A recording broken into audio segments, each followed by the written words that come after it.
Le fleuve Onzi est sorti de son lit et ce problème affecte malheureusement les populations du village de Aloko-Kofikro dans la région centre du pays.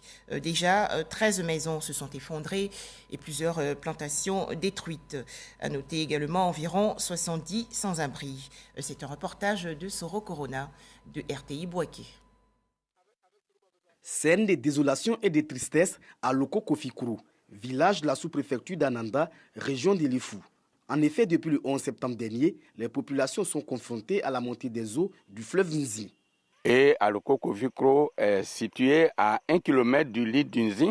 Avec le débordement, la montée des eaux d'Unzi, les affluents ont été remplis et ça s'est déversé au niveau du village. Ange Kwame et Dame Kwasi ont vu leur maison s'effondrer sous la pression des eaux. Il y a un frère qui est venu, il était à lui. Il dit, ah, vous pouvez dormir ici. Il dit, ah non, peut-être ça a parti. J'étais là jusqu'à 20h, ça vient seulement. Nous étions au champ, quand le chef du village a demandé que tout le monde rentre. À mon arrivée, l'eau avait déjà rempli la maison. Avec la montée qui a continué, la maison s'est effondrée. J'ai tout perdu. Bilan, 13 maisons effondrées et 67 personnes sans abri. Plusieurs plantations n'ont pas été épargnées par les eaux. Et ce que vous voyez, les plants actuellement ne sont plus utilisables. Tout a pourri, même les tubercules, 2 jours dans l'eau, c'est déjà trop pour qu'on ne puisse plus les prendre. Ça pose un problème de nourriture parce que ceux qui ont leur champ, ils n'ont plus accès à leur champ.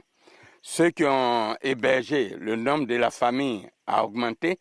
Il y a le problème sanitaire parce que les insectes, les moustiques ont proliféré au niveau du village. L'accès au niveau du village, il y a des rues complètement impraticables aujourd'hui. Les populations d'Aloko-Kofikro ont déjà reçu la visite des autorités locales.